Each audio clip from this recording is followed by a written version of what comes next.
Are you a teacher who wants to start a podcast? The Podcast Planner for Teachers is your go-to resource for planning and brainstorming. It's packed with templates, worksheets, and checklists that will help you plan out your show from beginning to end. You don't need any experience or special equipment, just an idea and the drive to make it happen. With this planner, we want everyone who has ever wanted to start their own podcast but didn't know where to begin. We want every student in school today to learn about podcasts as they learn about other forms of media like TV shows and movies. And most importantly, we want teachers everywhere sharing their stories with students across the country through podcasts.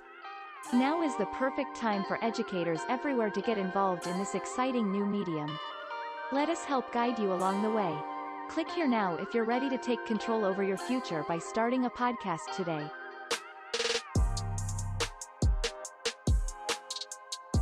Are they willing to make connections and be open-minded and have growth mindsets?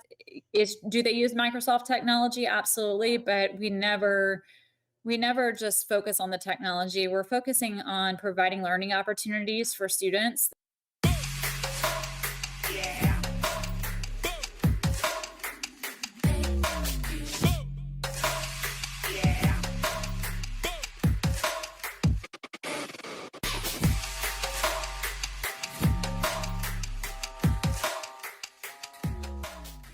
Welcome back, Flipboard fam. This is your favorite coach, Coach Jeffrey, and I have another amazing guest here tonight, my friend, Robyn Hrivnatz. Welcome to the show. Oh, thanks so much for having me. Yes, excellent. So tell our listening audience a little bit about yourself. Oh, sure. I'll start with who I am at the center of my being, which is a teacher, once a teacher, always a teacher in my life. I became a teacher now over 20 years ago. I'm going to put my age out there a little bit. I started my career as a 5th grade teacher and then taught in the middle school, 6th, 7th, and 8th grade for several years. Also was a sports coach, coached basketball, volleyball, cheerleading, science Olympiad clubs. Spent my time with middle schoolers, 11 to 14-year-olds. People may have thought I was insane or crazy, but anyway, I spent about 9 years in the classroom teaching, and then I eventually took my career on a pivot and entered the world of instructional technology and worked at a school district in Texas, west of Houston, in Katy ISD, and became an instructional technology specialist. I supported campuses for some time. I worked at the district level at some point in time, and then eventually became an instructional coach for a while. I was supporting our secondary science curriculum for our school district.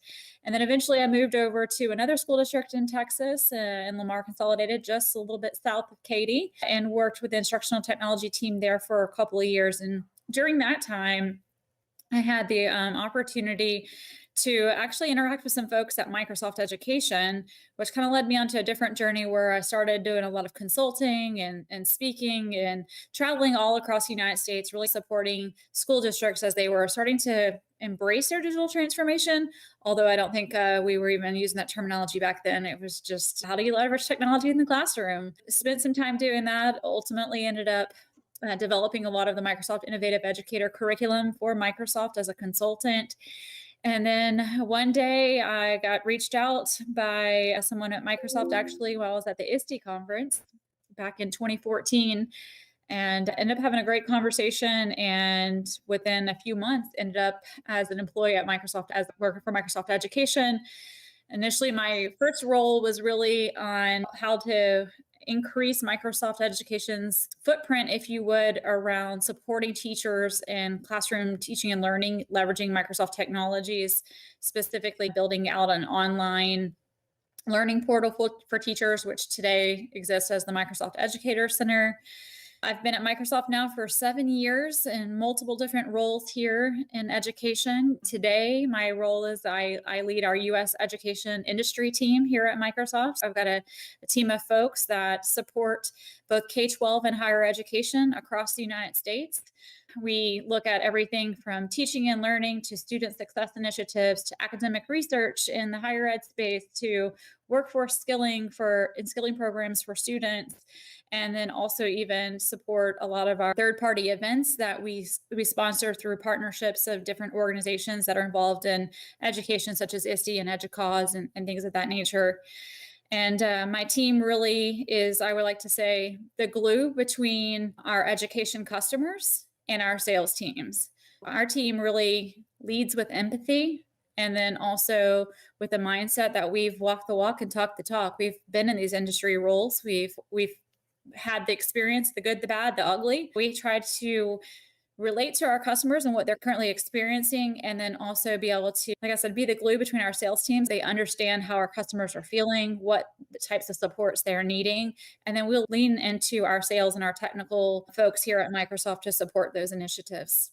That was probably a lot, but that's a little bit of my journey. The Microsoft Education Platform, period, is its responsiveness to the needs of educators.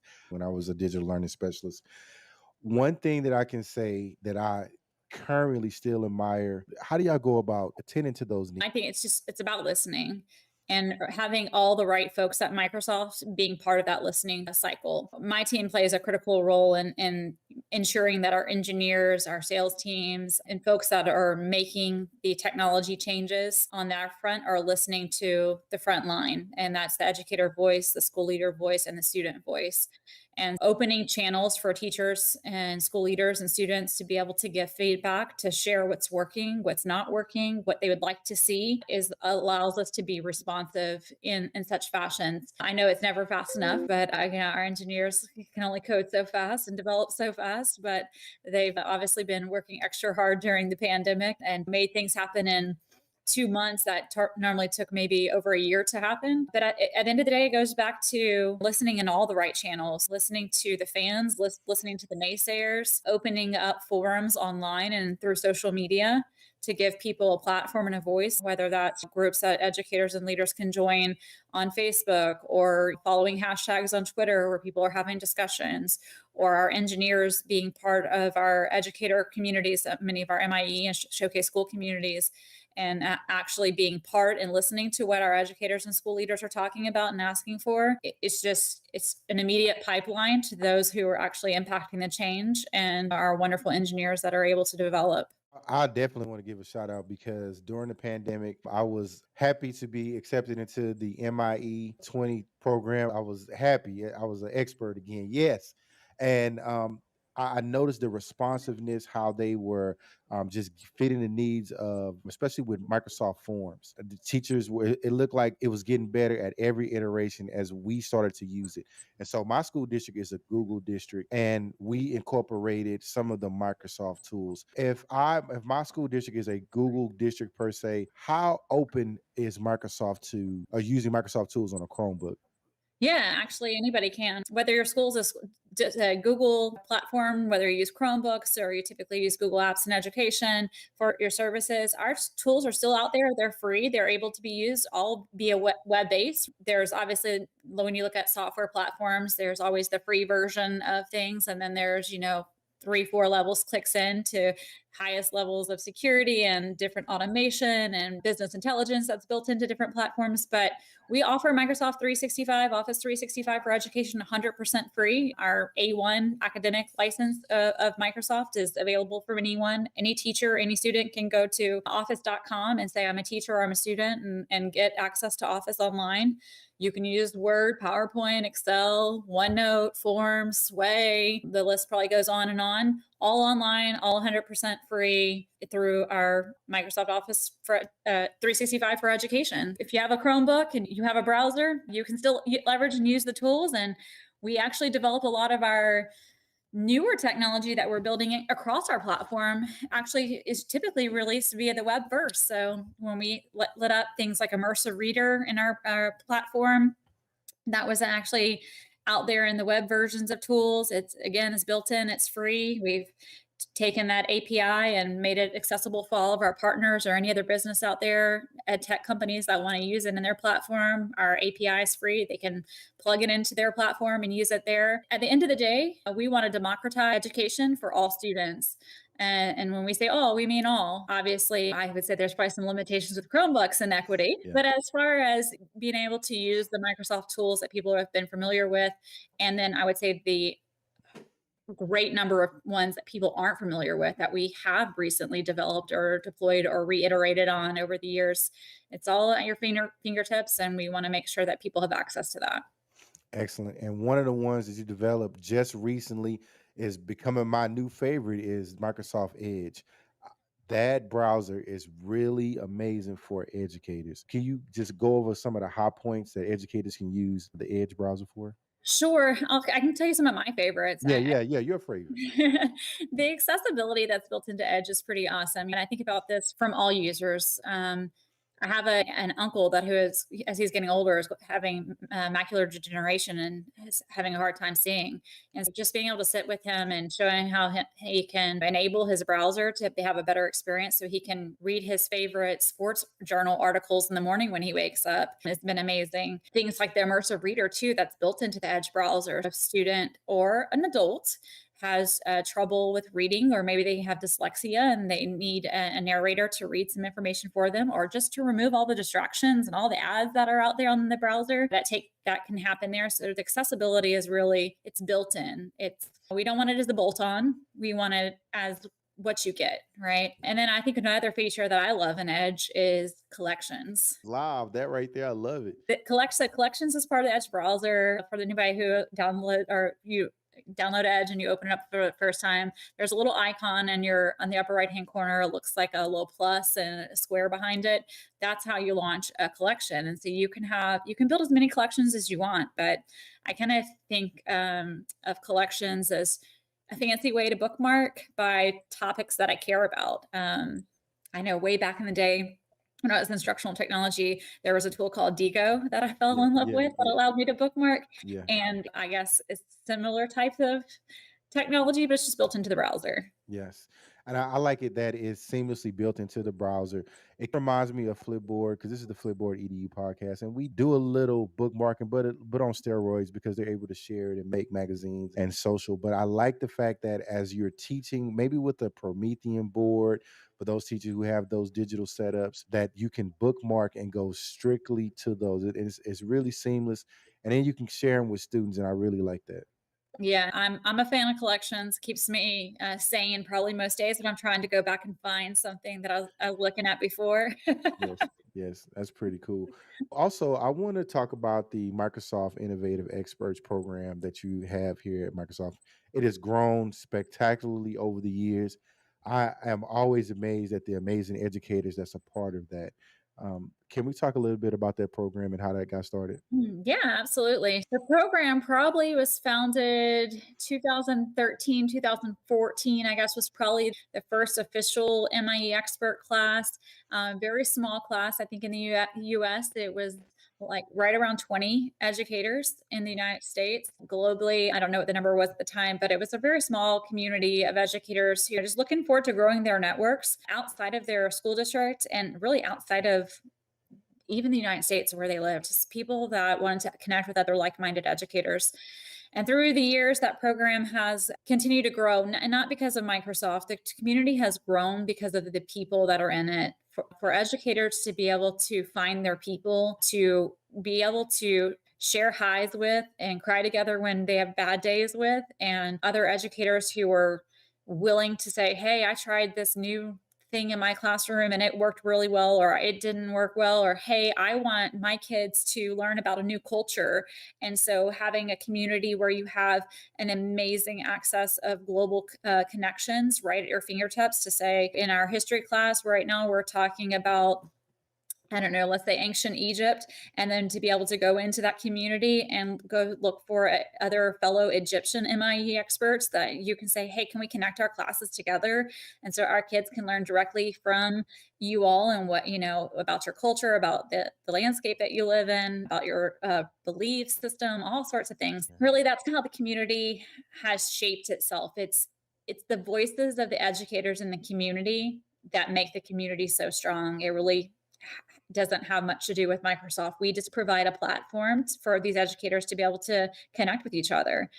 So in the US this year, we have a little over 700 MIE experts in the US, and we've got about 22,000 globally around the world. Wow, that's a lot. Golly, Yeah, man. it's a growing community, and this is not just like everybody raises their hand, gets a trophy, and gets in. There's a rigorous process where we go through and look at what the educators are doing. Are they sharing outside of their four walls of their classroom or the four walls of their school building? Are they willing to make connections and be open-minded and have growth mindsets?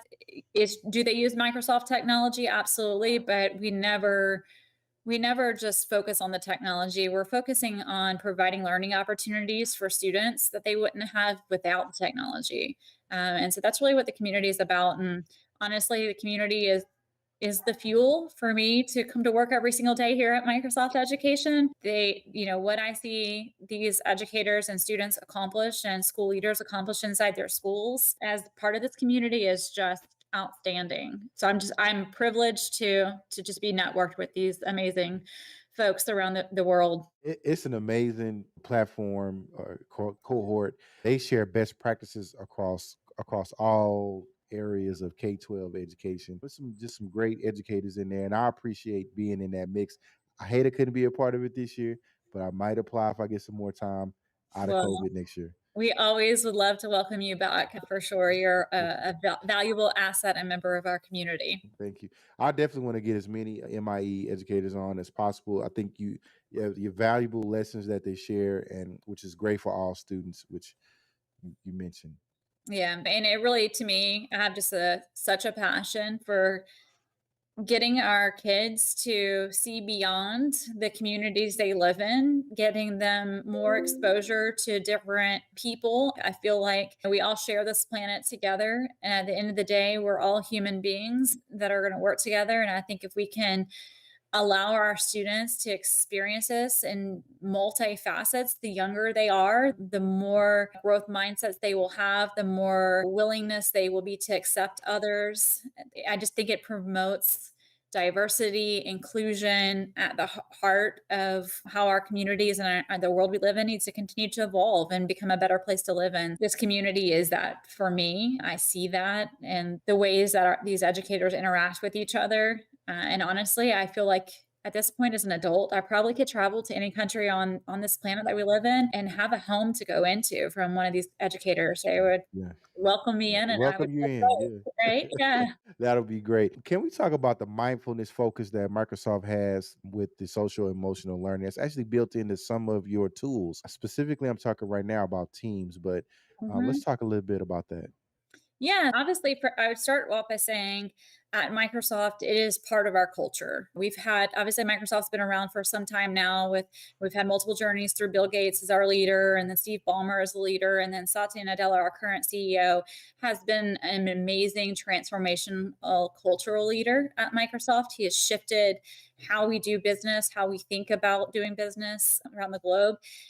He has spent an enormous amount of time just developing the people that work at the company and prioritizing our culture, prioritizing mindset. So even at Microsoft, when we have internal meetings, it's part of our internal meetings, whether in person or face or virtual. We practice mindfulness. We do creative mind thinking activities. We sometimes do deep breathing just to check in with ourselves. We do 2-word check-ins often in meetings just to let everybody know how everyone is feeling and being accepted and acknowledging that sometimes we're not okay. And so it's pervasive in our culture, which also means we are going to continue to have that built in pervasively in our technology. And so from an education standpoint, we are actively thinking about these things, such things as in Teams, just simple things as even having emojis and GIFs that students can immediately drop into a chat or respond to. There's a Reflect app in Teams where teachers can push out and do a quick check-in on how the students are doing, and the students can do a quick pulse on how they're feeling. There's obviously things like forums and Poly and things of that nature where teachers can ask quick questions and get feedback as well. But even beyond the simple check-ins, things like in OneNote where the sticker packs are built in, so you can drop in a sticker or have the student drop in a sticker if they're a young learner and they need to demonstrate how they're feeling. Maybe they don't have words yet, but they can go pick a sticker of how they're feeling. So really just building things in such as that. And I would also say like Minecraft Education Edition for students. And we have lessons that are all about being mindful. The Mindful Night is a lesson that's out on Minecraft. Even these creative worlds that students or educators are building in Minecraft and creating lessons in, it provides another opportunity for maybe the shy student or the student who's not having a great day to give them a safe space to check in. And so I think that's important. And just the instant communication that can happen too. We've got school districts right now who are leveraging Teams for their counselors department for mental health and mental well-being to check in on students, or telehealth issues, whether that be mental or physical health issues and health concerns. Just having the ability to make a quick call or a quick IM check with an individual, and giving them multiple ways to respond. I think that's the other thing too. It doesn't always have to be words. And really these technology tools in general, I think, have given voice to our students who in the past may have struggled to speak out, or may have struggled to feel like they were included in their class. Not everybody wants to be the one who's called on in class when their hands, or they don't want to raise their hand to participate, but they have great things to say. So it's really about inclusion and giving all students a safe space to voice their concerns and be heard. Another one obviously is one of our fan favorites, and one of my favorites too. Flipboard gives all learners that voice. They're able to share about something that they're learning, or just do a check-in, or have a social activity. There's a wide array of how students can respond through a Flipboard activity as well. So many tools. And at the end, we're just trying to go back to what we really care about, is leveraging the technology, like I said, for learning that couldn't be done without it before, and for giving everyone an equal voice and an equal opportunity to feel heard as a learner. That mindfulness piece that you guys have incorporated, built into the platform, is just right on time for COVID. And a lot of students and teachers are able to communicate on that. So I want to thank you from an administrative standpoint, because it's something that we can quickly do that we haven't paid attention to. But I think before COVID, it was not a priority for administrators to check on the well-being of their teachers per se. And I don't know if it was a priority for teachers to check on their students' well-being. So I want to thank you. I don't know that we caused that. I just think we provided tools that have made it a little bit easier. Yeah. And I think our society has continually shown us the importance of mental health and mental well-being. And as we continue to grow as a society, I hope we see more inclusions of these types of things across our workplaces as well as our schools. Yes, I agree. So Microsoft also has a innovative schools program. You want to talk a little bit about that?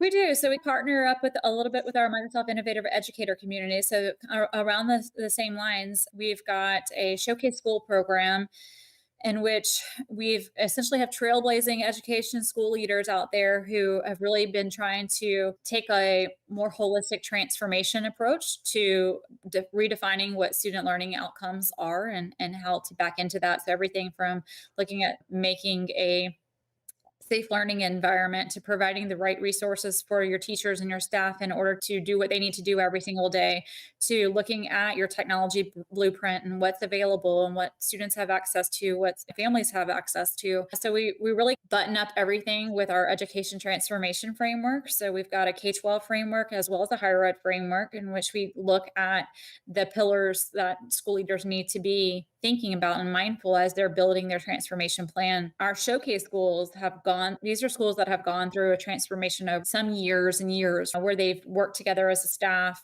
to get through a process, to build a plan, and to really have a place where if that school leader stepped out, they will be able to self-sustain because they've got an ecosystem in the school.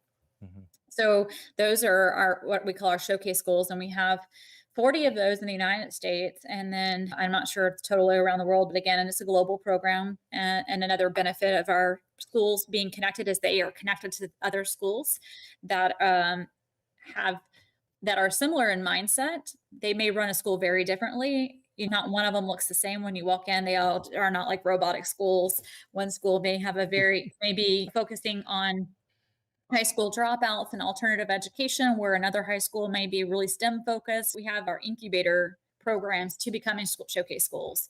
So again, with our mindset is we don't feel like every school has to be perfect or needs to be there's no perfect state. Everybody's constantly growing, evolving, and changing. But when schools come in to the program, we've got schools who are like, hey, we've got a lot of room to grow. Maybe standardized testing scores aren't so great, or maybe we don't have our act together when it comes to infrastructure for great technology in our schools. We're still willing to work with those schools. So they come in through the incubator schools. We put them through our education transformation framework, where we'll provide their school staff, a leadership team, a professional development so that they can build a plan and they can see all the different pillars that they need to be thinking about as they're going through this. Mhm. And then they come into the program, and then they can start working on their plan and connecting with these other schools and seeing what these amazing educators are doing and sharing. And eventually, when they feel like, hey, I'm pretty much advancing along the Just progression continuing. model, then they come in and they apply as a showcase school, and then we award those that have made a significant improvement along that journey into that showcase school program. And really, these schools serve as lighthouse institutions for other schools around the country and the globe.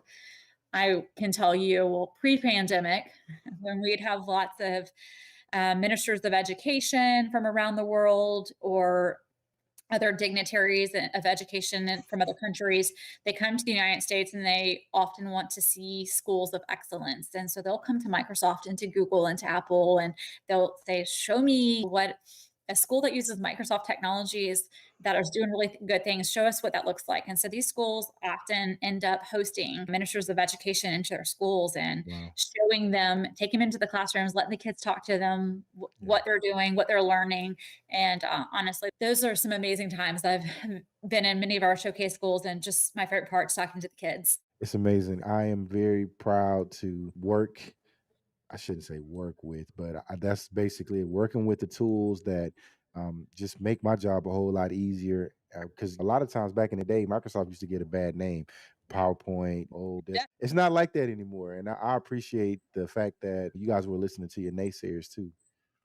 Oh, absolutely. You have to. That's how you get better. I always tell people, if you only get positive feedback, then you're not going to grow. It's from the uncomfortable feedback or the uncomfortable learning opportunities or situations that you get put in. That's when you learn and grow the most. And it's the same thing from product development. It's, hey, this thing is terrible. It doesn't work like it should. It's not easy to do this, or the UI is terrible. That's how we get better, and that's how we improve. And we really are looking for feedback from everyone, right? Our mission at Microsoft, for those of that are listening that don't know what our mission is, our mission at our company is not to make PCs available for everybody. It's not to make a ton of money. It's not to put technology in everybody's hands. Our mission is to empower every person and every organization on the planet to achieve more. That's what we stand for.